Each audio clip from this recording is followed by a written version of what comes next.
Hello दोस्तों, उत्तर प्रदेश के हाथरस में जो कांड हुए उसके लिए जिम्मेदार कौन है। तो ये बताया जाता है कि उत्तर प्रदेश के हाथरस में जो सत्संग के दौरान हुई भगदड़ में 121 लोगों की मौत हो गई। यहाँ नारायण साकार उर्फ भोले बाबा का सत्संग हो रहा था। भोले बाबा में उत्तर प्रदेश के लोगों में काफ़ी आस्था है। यूपी के अलावा दिल्ली, राजस्थान और मध्य प्रदेश में भी भोले बाबा के भक्त मौजूद हैं। कुछ लोगों का कहना है कि भोले बाबा के आश्रम में कई राज छिपे हुए हैं। बाबा को हमेशा सफ़ेद सूट में देखा गया है। साथ ही ये भी सुनने को मिला है कि बाबा के कमरे में सिर्फ लड़कियों की एंट्री होती थी।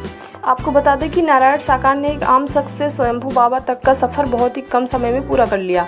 वह मूल रूप से जनपद कासगंज के तहसील पटियाली के गांव बहादुर नगर के रहने वाले हैं। बाबा के पिता एक किसान थे। गांव में ही बाबा ने अपनी पढ़ाई पूरी की थी।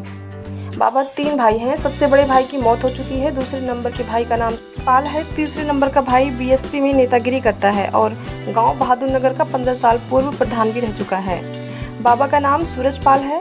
बाबा बनने से पहले वह LIU में हेड कांस्टेबल थे। साल 1999 में उन्होंने नौकरी छोड़ दी। बाबा बनने के बाद सफ़ेद सूट इनकी पहचान रही है। इनकी पत्नी का नाम प्रेमवती है। ऐसे आरोप लगाए जा रहे हैं कि भोले बाबा के लिए कई एजेंट काम कर रहे थे। वह एजेंटों को भ्रमित करने के लिए पैसे देते थे। जनता को भ्रमित करने के लिए एजेंट कहते थे कि बाबा की उंगली पर चक्र दिखाई देता है।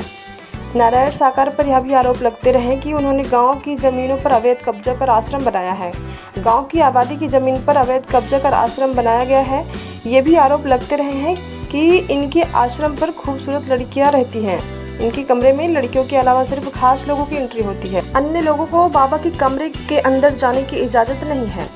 बाबा के पास बहुत महंगी लग्जरी गाड़ियां हैं। हालांकि बाबा जो लग्जरी गाड़ियां इस्तेमाल करते हैं उनमें से एक भी रजिस्ट्रेशन उनके नाम पर नहीं है। सभी गाड़ियां दूसरे लोगों, खासतौर पर भक्तों के नामों पर हैं। बाबा ने अपने नाम पर कुछ नहीं कर रखा है। बताया जा रहा है कि एक बार ये जेल भी जा चुके हैं। हालांकि पिछले कुछ समय से बाबा की मान्यता लगातार बढ़ रही है। पिछले साल बाबा के दरबार में यूपी के पूर्व मुख्यमंत्री और सपा अध्यक्ष अखिलेश यादव भी पहुंचे थे। अखिलेश की बाबा के दरबार में पहुंचने की तस्वीर सोशल मीडिया पर वायरल हो रही है।